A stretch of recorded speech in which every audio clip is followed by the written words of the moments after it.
Assalamualaikum warahmatullahi wabarakatuh. Apa khabar semua? Ustazah harap semua dah bersedia untuk proses PDPR pada hari ini. Okey, seperti yang telah kita belajar pada minggu lepas, Ustazah dah ajar berkaitan dengan tajuk beriman kepada malaikat. Okey, masih ingat lagi tak apa yang kita belajar pada minggu lepas? Kita dah belajar berkaitan dengan pengertian malaikat dan juga hukum beriman kepada malaikat. Okey, apa pengertian malaikat? Apa yang dia maksudkan dengan malaikat? Dan apa pula hukum beriman kepada malaikat? Okey, tak apa. Nanti Ustazah akan tunjukkan secara ringkas pengertian malaikat dan hukum beriman kepada malaikat. Okey? Okey, sekarang kita akan tengok pengertian malaikat. Apa yang dimaksudkan dengan malaikat? Malaikat adalah makhluk yang diciptakan daripada cahaya, tidak berjantina, mempunyai tugasan yang pelbagai, sentiasa taat dan patuh kepada perintah Allah. Itu adalah pengertian malaikat yang telah kita belajar. Okey, ada berapa bilangan malaikat yang wajib kita ketahui? Ada 10. 10 bilangan malaikat yang wajib kita ketahui. Dan hukum beriman kepada malaikat adalah wajib. Kita wajib beriman kepada malaikat. Okey, hari ini kita akan belajar berkaitan dengan 10 malaikat yang wajib kita ketahui. Ada berapa? Ada 10 yang wajib kita ketahui. Okey, kita akan tengok satu-satu. Okey, yang pertama malaikat. Kita tengok yang pertama malaikat Jibril. Yang pertama malaikat Jibril. Yang kedua malaikat Mikail. Malaikat Mikail. Okey, murid-murid boleh sebut bersama Ustazah. Kita belajar sama-sama. Okey, yang ketiga malaikat Israfil. Malaikat Israfil. Yang keempat malaikat Israel. Yang keempat malaikat Israel. Yang kelima malaikat Raqib. Malaikat Raqib. Yang keenam malaikat Atid. Yang keenam malaikat Atid. Yang ketujuh malaikat Ridwan. Malaikat Ridwan. Yang ke-8 malaikat Malik. Yang ke-8 malaikat Malik. Yang ke-10, yang ke-9 malaikat Munkar. Yang ke-10 malaikat Munkar. Dan yang terakhir yang ke-10 malaikat Nakir. Okey, ini adalah 10 nama malaikat yang wajib kita ketahui. Kita wajib hafal, wajib ingat. Okey, Ustazah rasa ramai yang dah pernah dengar kan nama 10 malaikat yang wajib kita ketahui ni. Kan, daripada malaikat Jibril sampailah ke malaikat Nakir. Ustazah rasa ramai yang pernah dengar. Jadi, Ustazah harap murid-murid semua boleh hafal, ingat nama-nama malaikat ni. Boleh? Okey, jadi sekarang kita nak tengok nama-nama malaikat tersebut beserta dengan tugas masing-masing. Okey, kita tengok satu-satu. Sebelum tu, murid-murid boleh buka buku teks muka surat 69 untuk rujukan. Okey, sekarang kita baca sama-sama ya. Okey, yang pertama ialah malaikat Jibril. Tugas malaikat Jibril adalah menyampaikan wahyu. Okey, tugas malaikat Jibril adalah menyampaikan wahyu. Yang kedua, malaikat Mikail. Malaikat Mikail menurunkan hujan dan rezeki.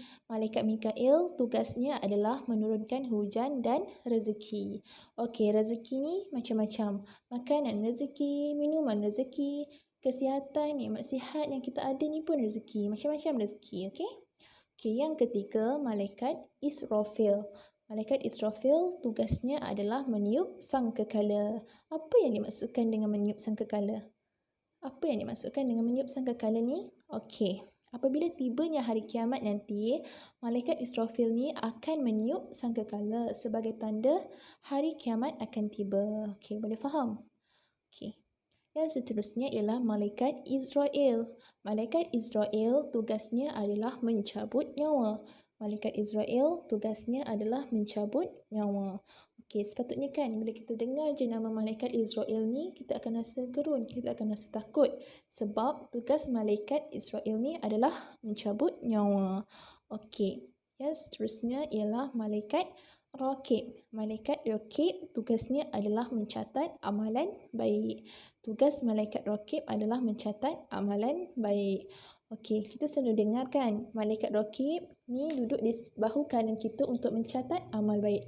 Apa pun kebaikan yang kita buat, malaikat Raqib akan catat. Okey, contohnya, pagi tadi awak tolong mak awak basuh pinggan. Basuh pinggan tu amalan baik kan? Okey, jadi malaikat Raqib akan catat. Boleh faham? Okey, kita sambung lagi. Seterusnya ialah malaikat Atiq. Apa tugas malaikat Atiq? Malaikat Atiq tugasnya adalah mencatat amalan buruk. Tugas malaikat Atiq ialah mencatat amalan buruk. Okey. Malaikat Raqib catat amal baik. Malaikat Atiq pula catat amal buruk. Amal baik pun malaikat Raqib catat, amal buruk yang kita buat pun malaikat Atiq akan catat. Okey, yang seterusnya malaikat Ridwan. Tugas malaikat Ridwan adalah menjaga syurga. Okey, tugas malaikat Ridwan adalah menjaga syurga. Kita semua nak masuk syurga kan? Okey, yang seterusnya ialah malaikat Malik. Malaikat Malik tugasnya adalah menjaga neraka. Malaikat Malik tugasnya adalah menjaga neraka. Na'udzubillah min zalik. Kita tak nak masuk neraka kan? Okey. Yang seterusnya yang malaikat Israel kita dah tengok tadi. Okey, yang seterusnya ialah malaikat Munkar dan Nakir. Tugasnya adalah menyoal orang mati di alam kubur. Tugas malaikat Munkar dan Nakir adalah menyoal orang mati di alam kubur. Okay, dua-dua malaikat ni, malaikat Munkar dan Nakir, tugasnya adalah sama, iaitu menyoal orang mati di alam kubur. Okay, bila kita mati, bila seseorang manusia tu mati, bila seseorang manusia tu meninggal dunia, maka malaikat Munkar dan Nakir ni akan menyoal manusia di alam kubur. Okey? Boleh faham tak? Tugas-tugas malaikat. Boleh faham tak? Okey. Jadi Ustazah nak murid-murid hafal dan ingat nama-nama malaikat beserta tugas masing-masing. Boleh? Hafal nama-nama malaikat beserta tugas masing-masing. Okey, seterusnya kita akan belajar tentang apakah tindakan yang membuktikan kita ni beriman kepada malaikat. Okey, bila kita dah tahu, dah hafal nama malaikat dan tahu tugas-tugas malaikat, bagaimana kita nak buktikan bahawa kita ni beriman dan percaya kepada malaikat? Okey, yang pertama kita tengok dulu malaikat Jibril. Malaikat Jibril menyampaikan wahyu kepada Rasulullah. Jadi, kita wajib percaya bahawa malaikat Jibril menyampaikan wahyu iaitu Al-Quran. Okey, ayat-ayat Al-Quran tu daripada Allah kepada Nabi Muhammad. Jadi, kita mesti mengamalkan untuk sentiasa membaca Al-Quran. Sebab Al-Quran adalah kalam Allah. Dengan membaca Al-Quran, kita akan dapat pahala. Okey, yang seterusnya malaikat Israel. Yang mana tugas malaikat Israel adalah mencabut nyawa. Kita sebagai orang yang masih Allah bagi nikmat sihat ni, kenalah ziarah orang yang sakit untuk bagi kesedaran kepada kita bahawa mati itu pasti. Kita akan mati. Semua orang akan mati. Okey? Okey, yang seterusnya malaikat Israfil, di mana tugas malaikat Israfil adalah meniup sangkakala. Semua yang ada di dunia ni akan hancur, akan musnah. Jadi bila kita sedar tu, bila kita percaya tu, kita mesti bersikap sederhana dalam kehidupan kita. Jangan nak lebih-lebih. Sebab apa yang ada atas dunia ni hanyalah bersifat sementara. Semua akan berakhir, semua akan musnah, semua akan sampai kepada hari kiamat. Okey, yang seterusnya malaikat Mikail. Bila kita beriman kepada Allah dan percaya malaikat Mikail yang bertugas mengatur rezeki kita, jadi apa sahaja rezeki yang kita ada, apa sahaja rezeki yang kita dapat, kita kena sentiasa bersyukur, kita kena berkongsi, kita kena bersedekah serta membantu orang lain. Sebab semua rezeki kita ni daripada Allah. Okey, yang seterusnya malaikat Munkar dan Nakir. Malaikat Munkar dan Nakir bertugas untuk menyoal kita di dalam kubur. Jadi untuk menyedarkan kita bahawa kita semua akan mati, kita kena amalkan untuk menziarahi kubur supaya kita ingat dan kita semat dalam diri kita bahawa kita akan mati. Jadi kita perlu persiapkan amalan kita ketika kita hidup ni lah supaya dalam kubur nanti kita tak diseksa, insya-Allah. Okey, yang seterusnya ialah malaikat Raqib. Malaikat Raqib ni mencatat segala amal kebaikan yang kita lakukan, segala amal kebaikan yang kita buat. Okey, malaikat Raqib catat amal baik yang kita buat.